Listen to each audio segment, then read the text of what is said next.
BNP chairperson Begum Khaleda জিয়ার শারীরিক অবস্থা ও চিকিৎসার খবর সংগ্রহে রাজধানীর এভার কেয়ার হাসপাতালে এই মুহূর্তে রয়েছেন সহকর্মী মামুন আবদুল্লাহ, যুক্ত হচ্ছে তার সঙ্গে।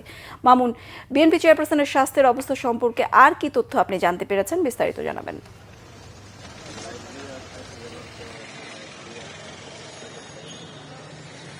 বিপাশা, আপনি জানেন যে সেই 23 নভেম্বর এভারকেয়ার হসপিটালে ভর্তি হয়েছিলেন বেগম খালেদা জিয়া।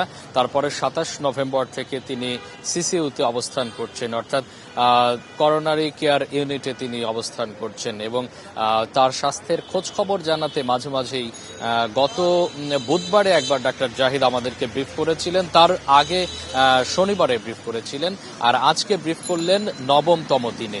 আজকে তিনি আরো যেগুলো জানিয়েছেন সেটি হচ্ছে বেগম খালেদা জিয়া মোটামুটি এখন তিনি বিভিন্ন চিকিৎসকের যে চিকিৎসা সেই চিকিৎসাগুলো গ্রহণ করতে পারছেন এবং ডাক্তাররা যে ধরনের আসলে ঔষধ তাকে প্রয়োগ করছেন সেগুলো তিনি গ্রহণ করতে পারছেন।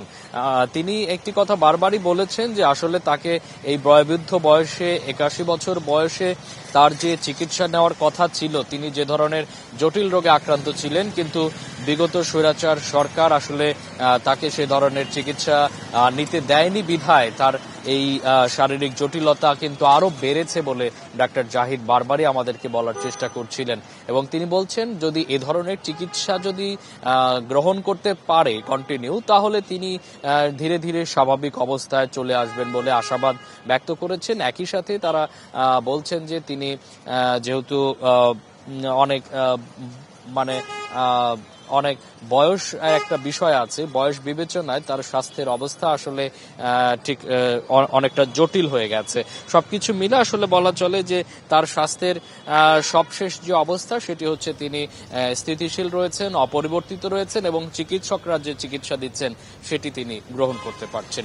বিপাশা, এই ছিল আমার কাছে এভারকেয়ার হসপিটাল থেকে বেগম খালেদা জিয়ার চিকিৎসার সবশেষ। মামুন, ধন্যবাদ আপনাকে।